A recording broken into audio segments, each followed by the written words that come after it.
Diamondbacks win in the 10th inning by a score of 3-2 over the Houston Astros. I'm Mike McDermott here from AZ Snake Pit, and we're going to be recapping all 162 games here in the 2022 season. So, we want to get a second or first hand account of what happened during the season. Make sure to hit that subscribe button here on YouTube. Be doing an upload for all the games. So this was game 6 of 162. Anyway, going into this game, obviously Diamondbacks offense still struggle a bit in this game. Seems like they're getting their walks in. In fact, they got a lot of walks today, especially considering their leadoff man in 6 trips to the plate walked 4 times. Cooper Hummel walked 4 times. There was plenty of walks to go in this game. Also, a few hit batsmen in the game. It's one of those games where base runners weren't the problem, but just getting that hit to put those guys in. The team had 6 hits, which is probably a season high. Although it took them 10 innings to get to that number. Before we get there, we'll talk about the pitching. Merrill Kelly, outstanding once again. 5 1/3 scoreless. Pretty much was cruising for the first 5 innings of the game. The Astros didn't really have anything really on him. The only scoring chance they had on Kelly was really just a run. Field error by the pitcher. Kelly just airmailed second base throw. But then he got a huge double play off the bat of Bregman in the top of the first. And a great tag by Walker at first base to preserve the double play. That ended up being kind of the break that Kelly needed to just pretty much cruise. He ended up striking out, I believe, 6 hitters in 5 1/3. Kind of ran out of gas there in the 6th inning. See it, the velocity was starting to drop. He was missing way outside of the strike zone, so he ended up facing 3 hitters. First 2 reached. Then Bregman, a couple balls that drove Peralta to the warning track, both hit off Bregman, and then when Kyle Nelson came in, same thing from Kyle Tucker. I thought the D-backs did a pretty good job of limiting the damage that Tucker did. Weren't big situations. They got Tucker to hit into some outs. Of course, great job by Nelson. Faces 2 hitters, gets them both to hit fly ball outs to end the 6th inning. Get the Astros off the scoreboard. And then the 7th inning, Sean Poppin comes in. And there was some pretty sloppy defense behind him. Carson Kelly let a ball. Carson Kelly didn't exactly block a slider. It wasn't one of those, what I would consider a wild pitch. It was just a poor blocking effort. Kelly let a slider go by. And ended up giving 90 feet, which resulted in a run because that 90 feet was from second to third. Next batter hits a sac fly to deep right. And that allowed the Astros to tie it. That's just one of those things where you're just like, no. Come on, man. Come on, Carson. You're not hitting. Don't give them runs. You're not driving in runs. Situation, that was it for Kelly. Next time his spot came up, a pinch hit for him. Dalton Varsho came in. That ended up being, I think that ended up being somewhat of a critical move, in my opinion. All the moves Torey Lovell made today were on point. They all worked out. Pretty much emptied the bench in that 10th inning. Try and get any small edge he could to score an extra run, and it worked out in the team's favor. So pretty much scoreless. Now we're at 1-1 game. Here comes Kennedy here in Melanson. Kennedy 1-2-3 inning. Maybe I shouldn't be so worried about him moving forward. But I got to keep that guard up just for superstition's sake. So then after Kennedy's 1-2-3, Mark Melanson comes in. First 2 batters out. Third batter hits a single and advances to second when Peralta kind of was in between. They couldn't decide whether he should charge and make a sliding or diving catch, or if he should just play the hop. Ended up doing neither. Ball kicked towards center field.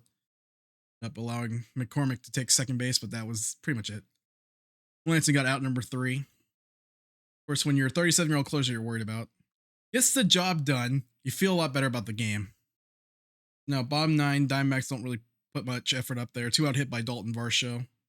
Give him somewhat of a chance, but I feel like it hampered him a little bit in the sense that because of the extra runner rule and the extra innings, which we like to call the Manfred man. Call it the ghost runner on MLB trade rumors. But it's like, give Steve Berthium credit for sticking with the Manfred man. And also the person who ever told him about it. It's the best way to describe that extra runner and extra innings. So anyway, basically, the Astros manufactured a run without a hit. And I think another sloppy block job by Jose Herrera, who had come into the game as catcher later after Carson Kelly was pinch hit for. And ultimately, Pavin Smith was taken out of the field. I think taken out of the field when Varsho came in. Herrera let the ball go by, although I don't think it would have mattered anyway, because it would have meant the D-backs face Michael Brantley with 2 outs and possibly with 2 outs and a runner on. So it's like they managed to, but fortunately they were able to minimize the damage. Oliver Perez coming in, it's Tucker out, huge out, of course, for the 3rd out of the inning. That's one of those things where if Perez doesn't get his man, it's we could be looking at a big inning, but he got his man. D-backs bat in the 10th, down a run, which in the Manfred Ran rules, 1 run's not a big deal because you've already basically got a free run at second base. So of course, first batter, Jake McCarthy. He drops down a sacrifice bunt. I thought the idea of bunting there was a good idea. Struggling offensively, play for 1 run now. Maybe if you're lucky, you can get a couple of bats together and you can get it. If you get a big hit, maybe you can get another run or something. He bunts in the 3rd. So that draws the infield in. They also ran for Herrera, who was the Manfred man for the D-backs. So they brought in Sergio Alcantara to run for him, and that's a huge speed upgrade when you go from bottom of the scale.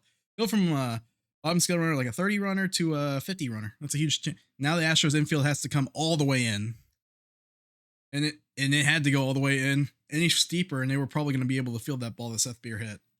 Beer hits a single through the drawn-in infield. Seems like he's the only guy who can get a hit with a runner in scoring position these days. But yeah, Beer hits a hard ground ball that Altuve can't get to. That drives in the tying run. Puts Beer on base.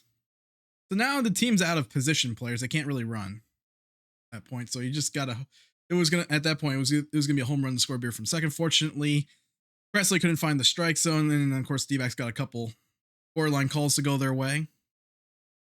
2-0 pitch, I think, in the Hummel at bat, hit the bottom of the zone, but home plate umpire Jim Reynolds disagreed. Fortunately, so then walks by Perdomo.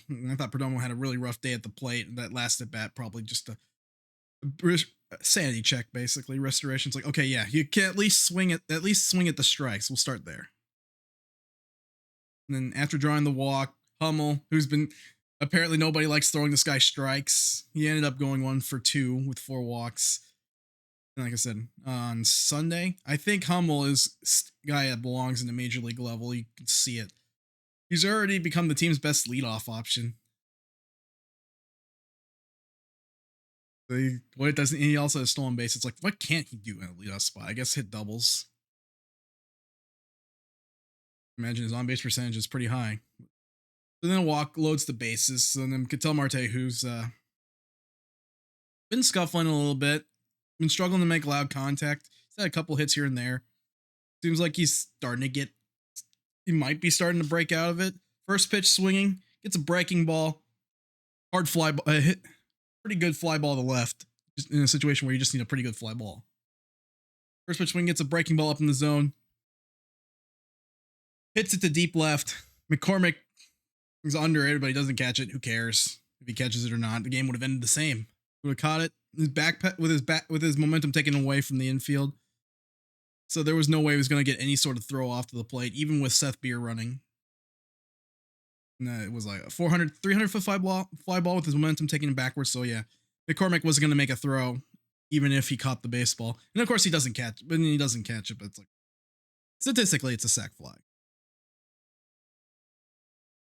That was a sac fly. Marte credited with an RBI. He had 2. Drove in the first run by getting hit in the foot. It was something that I guess nobody else noticed, but I definitely heard a distinct double sound when the ball hit the ground.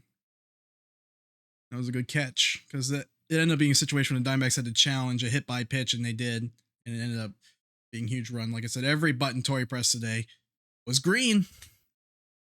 Like I said, when you're a bad team, the manager needs to when you have an undermanned roster or a team that's likely to finish around 100 losses, you need the manager needs to be more willing to take risks. There's nothing wrong with that. I'd rather have a situation where Torrey Bello fires all his bullets and loses. If they're gonna lose, fire all the bullets. Maybe there's a chance you might hit them. kind of situation. Fire them all.